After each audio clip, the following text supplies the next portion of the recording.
তো এইরকম একটা, এটা তো আসলে একটা কাল্ট, আমরা যেটা বলি সহজ করে, এটা তো আসলে একটা সেমি ধর্মের মতো, মানে আপনি অন্ধবিশ্বাস। তো এই জন্য যেটা কথা, এখন আমাদের ধারণা আওয়ামী লীগ বাংলাদেশে গণকেস।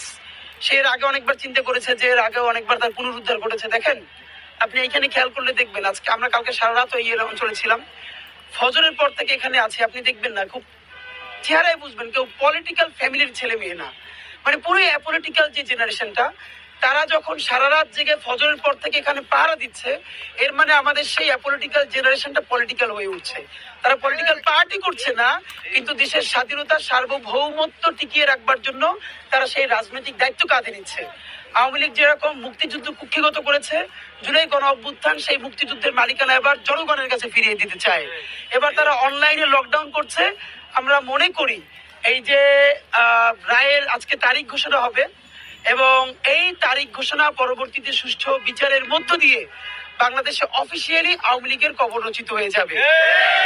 কারণ এখানে দিল্লির যে ভুলটা হয়েছে, তারা তাদের সমস্ত বিনিয়োগ আওয়ামী লীগের উপর করে ফেলেছে।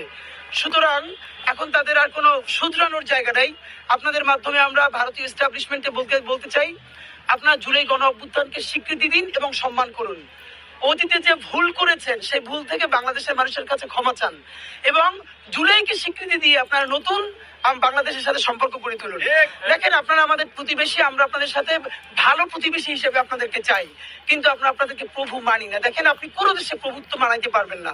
আপনার পাশে শ্রীলঙ্কা আপনার হাতছাড়া হয়ে গেছে, নেপাল গেছে, ভুটান গেছে, এরপর আপনি পাকিস্তানে একটা মাতব্বরি কইরা যুদ্ধ করতে গেছিলেন, কিন্তু সেটা পাকিস্তানের সীমানা ওঠার আগেই সেটা ধপাস কইরা পড়ে গেছে, ফালাই দিছে।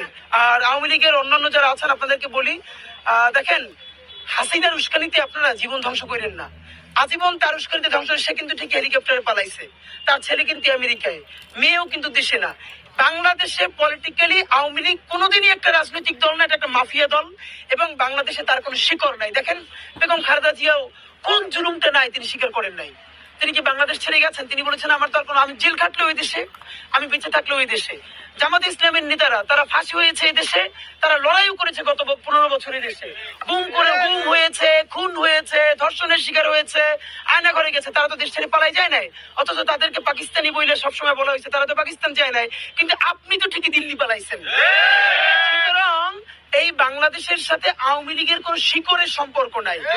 এই আওয়ামী লীগ দলটা বাংলাদেশে প্রতিষ্ঠিতও হয় না, এবং সে বাংলাদেশের রাজনীতিটা করেও না। সে নিজের ক্ষমতাকে কুক্ষিগত করার জন্য বাংলাদেশের স্বাধীনতা সার্বভৌমত্ব কেজি দরে দিল্লির কাছে বিক্রি করে দিয়েছে। এই জন্য আমরা বলতে চাই যে নতুন বাংলাদেশে সেটা আর হবে না। নতুন কোন দলও যদি এই পজিশন আওয়ামী লীগের নেয়, তাকে পুনর্বাসন করবার, তাকে এই যে জনতা দেখেন নির্ঘুম রাত থেকে আবার এখানে এসেছে, তারা তাদের প্রতিরোধের শিকার হবে। ভবিষ্যতের